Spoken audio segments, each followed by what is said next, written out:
La petite vidéo qui suit va vous présenter une façon très simple et de base comment tracer un graphique dans Excel. Donc, je n'ai pas pris l'exemple du laboratoire sur la loi de Boyd-Marriott, donc pression et volume. Je prends un autre exemple pour pouvoir vous illustrer comment le faire.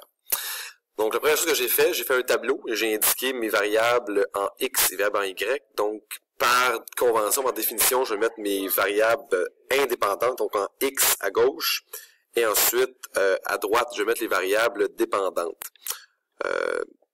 Donc, ici, indépendante et ici, dépendante. Une fois que j'ai fait ça, je vais pouvoir les sélectionner et je vais faire insérer. Je vous rappelle que je suis dans Excel 2016, mais Excel 2013 est sensiblement pareil. J'utilise également Windows. Le Office du Mac peut différer un peu, mais je vous invite à, si vous n'avez pas la dernière version de Office, à pouvoir aller la télécharger sur Office 365. Donc, je sélectionne mes données, je m'en vais dans Insérer et je vais chercher un graphique. On peut faire un paquet de types de graphiques différents, mais celui qui m'intéresse, ça va être un nuage de points.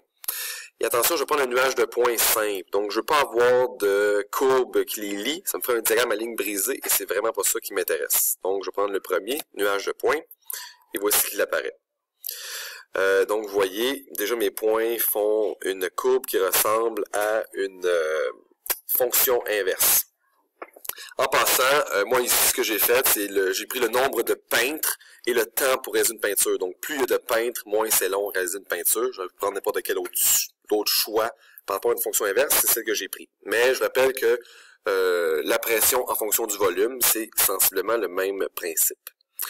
Lorsque je vais évaluer votre graphique, je vais avoir plusieurs éléments. Premièrement, ça me prend un titre. Donc, vous voyez déjà le titre du graphique est apparu. S'il n'est pas apparu, vous voyez le petit plus qui est juste ici. Vous cliquez et ensuite, vous avez juste à mettre le titre du graphique, donc cocher. Petit conseil, lorsque vous avez un graphique, donc de façon simple d'écrire un graphique, je vais écrire graphique 1. Et ensuite, vous pouvez marquer la variable dépendante en fonction de la variable indépendante. Donc, dans ce cas-ci, ma variable qui est la variable dépendante, c'est le temps pour réaliser la peinture. Donc, je vais mettre le temps et je vais écrire en fonction de. Donc, temps en fonction du nombre de peintres. Donc, je vous rappelle, on peut mettre toujours donc la variable dépendante en fonction, donc en fonction de la variable indépendante. Je dois ensuite inscrire des titres à mes axes. Donc, même principe, je sélectionne mon graphique, j'appuie sur le petit plus, et ensuite j'indique le titre des axes. Donc, dans ce cas-ci, l'axe, dans mon cas, moi, l'axe des Y, l'axe des ordonnées, ça correspond au temps pour réaliser la peinture. Donc, temps pour réaliser, bon, je ne ferai pas au complet, vous comprenez le principe. Important, n'oubliez pas d'écrire les unités. Donc, dans ce cas-ci, moi, c'est des heures. Donc, vous, par exemple, la pression, c'est en kilopascal, on écrit kilopascal. Le volume, même principe, vous écrivez les unités qui s'y rattachent. Donc, je vais faire la même chose dans ce cas-ci. Donc, pour mon autre axe, c'est le nombre de peintres. Pas besoin d'écrire les unités, parce que c'est assez clair que c'est le nombre de peintres. Ensuite, sur votre graphique, ce que je vais également vérifier, est-ce que vous avez fait le quadrillage primaire et secondaire? Donc, c'est quoi le quadrillage primaire? Ben, je vais m'assurer qu'il y a des lignes qui partent de chacune de mes valeurs dans mon échelle. Donc, vous voyez, j'ai une ligne qui part du 1, du 2, du 3, même chose pour le 20, 40, 60. Je veux également un quadrillage secondaire. Pour faire ça, c'est très simple. Je sélectionne mon axe.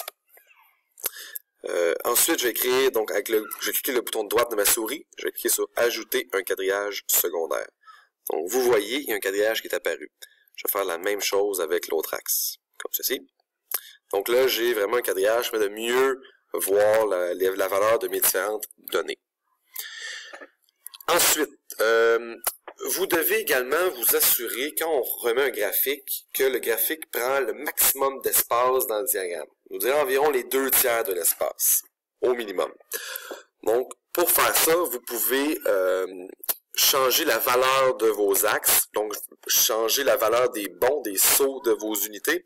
Vous pouvez également changer la valeur de départ, donc minimale et maximale. Pour faire ça, même principe que tantôt, je clique avec le bouton de droite sur mon axe. Je fais mise en forme de l'axe. Et vous allez voir, ça peut apparaître ici à droite, donc format de l'axe. Vous voyez, donc j'ai les limites. Dans mon cas, moi, c'est 0 et 140. Donc le minimum 0, maximum 140. Je préfère la même chose pour l'autre axe par la suite. Donc, si vous remarquez que votre axe, votre courbe en fait n'est pas aux 2/3, donc changez le tout. Vous changez le minimum, le maximum. Changez également les unités. Donc, c'est-à-dire on fait à quel saut nos différents bonds.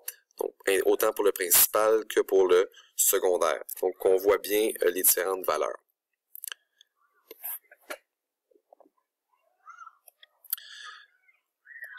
Autre élément, je veux voir une courbe de tendance. Qu'est-ce qu'une courbe de tendance? C'est une courbe qui représente le mieux possible les nuages de points. Dans le cas d'une fonction inverse, c'est fort simple. Donc, première chose que je fais, je clique avec le bouton de droite sur mes points, sur ma série de points, et je vais cliquer sur « Ajouter une courbe de tendance ». J'ai cliqué avec mon bouton de droite, et je vais sélectionner ici « Puissance ». Donc, il y a plusieurs éléments. La linéaire, vous l'avez vu en secondaire 2. Il y en a d'autres que vous allez voir éventuellement. Donc, on va prendre « Puissance ». Et vous voyez, j'ai une courbe qui est apparue. Bon, par la suite, je pourrais m'amuser à changer le format de ma courbe, donc très plein, très pointillé, bon, etc. Là, ça, vous pouvez vous amuser avec les couleurs, etc. Mais c'est pas les éléments que je vérifie le plus. Dernière chose par rapport à votre graphique, vous devrez l'imprimer pour que je puisse le corriger. Pour ce faire, assurez-vous qu'il soit sélectionné. Donc, je vais faire Fichier, Imprimer. Et vous allez voir que dans mon aperçu, j'ai vraiment le graphique qu'on peut apercevoir au complet. Donc, si vous n'êtes pas sûr, vous pouvez aller dans Paramètres et indiquer Imprimer le graphique sélectionné et non pas le classeur en entier. Donc, je répète, ça me prend, faut l'imprimer sur une seule page. Ça me prend le quadrillage primaire et secondaire. Ça me prend le titre du graphique avec graphique 1, 2 points. Ensuite, ça me prend le titre des axes avec les unités. Ensuite, vous assurez de mettre un minimum et un maximum à vos axes, qui va faire que votre courbe va prendre au moins les 2/3 de l'espace. Assurez-vous aussi que les bonds, donc de vos échelles, soient mis de façon assez claire pour qu'on puisse bien voir la courbe qui soit aux 2/3. Et ça me prend également une courbe de tendance, donc il va s'ajuster à mon nuage de points. Assurez-vous également que votre impression soit à orientation, paysage, et non pas portrait. Parce que portrait, ça va imprimer en tout petit. On veut l'imprimer en plus grand, donc orientation, paysage. Et voilà, vous avez fait votre graphique avec Excel.